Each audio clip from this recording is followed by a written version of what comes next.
Bonjour et bienvenue dans la Gazette de la psychogénéalogie. Je suis très heureuse de vous retrouver vraiment dans cette nouvelle série de la Gazette de la psychogénéalogie. Après ces quelques semaines d'absence dont je vous parlais dans ma vidéo de bonne année, dans cette belle plage andalouse, et où je vous expliquais que pendant quelques temps je ne serais pas là. Effectivement, ça m'a permis ce temps d'absence de lancer ma formation en ligne Osez le dire, ainsi que mon site internet, et qui s'adresse aux femmes qui ont connu l'inceste petite.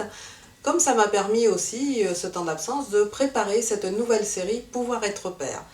Alors, nouvelle série qui s'adresse aux hommes, naturellement. Mais alors pourquoi? Parce que, en principe, la psychogénéalogie s'adresse aux femmes et s'occupe des femmes, de les aider. Alors pourquoi moi je m'intéresse aux hommes en fait? Parce que je pars d'un principe tout simple, c'est que quand on conçoit un enfant, on est à deux, un homme, une femme, et que forcément, pourquoi il n'y aurait que la femme qui transmettrait ses propres souffrances de l'arbre généalogique et pas l'homme? Donc évidemment, nécessairement, l'homme aussi, lui, va transmettre ses propres traumatismes et ses propres bons points et mauvais points de son arbre familial à l'enfant qu'il est en train de concevoir. Donc, il m'a semblé naturel, après avoir vu toutes les problématiques maternelles de la femme liées à sa fonction de mère dans la série Pouvoir être mère, de concevoir cette nouvelle série uniquement pour les hommes qui s'appelle Pouvoir être père et où nous allons détailler toutes les fonctions de la paternité chez l'homme. Donc vous allez voir s'afficher à l'écran les thèmes qui seront évoqués lors de ces prochaines vidéos. Si bien entendu vous vous trouvez dans un de ces thèmes, envoyez-moi vos questions par mail et j'y répondrai par la vidéo correspondante. Alors quels sont ces thèmes qui seront évoqués? Donc, quelle origine peuvent avoir les problèmes de conception pour un homme? Comment et pourquoi devient-on un père absent?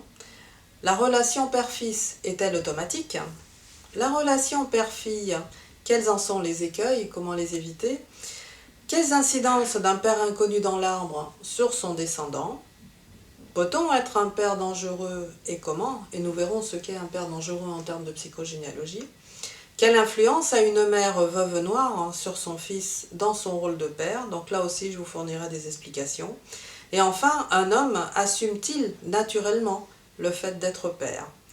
Donc vous voyez que ce sont des situations du quotidien de l'homme qui trouvent leur origine dans l'arbre généalogique. Évidemment, il y a d'autres éclairages qui sont issus d'autres disciplines. Mais au sein de la Gazette même, je vous donnerai tous ces éclairages issus de la psychogénéalogie. Donc, pour le prochain thème de la Gazette que nous évoquerons sera « Quelle origine peuvent avoir les problèmes de conception pour un homme ?» Alors, si vous êtes dans cette situation, et je parle bien entendu d'un contexte où il n'y a pas de problématique médicale, vous comprendrez bien que vous soyez normalement constitué d'après le corps médical, sans aucune défaillance, que tout soit absolument normal, et que vous ne puissiez pas concevoir un enfant. Donc il y a automatiquement des mémoires familiales qui vont gêner l'arrivée de cet enfant. Je parle de ce cadre-là. Donc si vous êtes dans ce cas, envoyez-moi vos questions au mail qui va s'afficher à l'écran. Je vous rappelle également que vous pouvez vous abonner à ma chaîne YouTube, la Gazette de la psychogénéalogie. Vous pouvez vous abonner également à ma newsletter dans mon site internet mariadoloresanchez.com, comme vous pouvez vous abonner aussi à ma page Facebook professionnelle.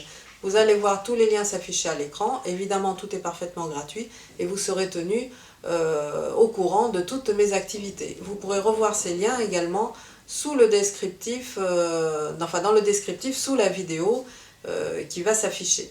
Eh bien écoutez, je vous remercie encore une fois pour votre fidélité, pour votre patience et je vous dis à très bientôt dans la Gazette lors de la prochaine vidéo. Je vous embrasse bien fort et à bientôt les hommes. Au revoir.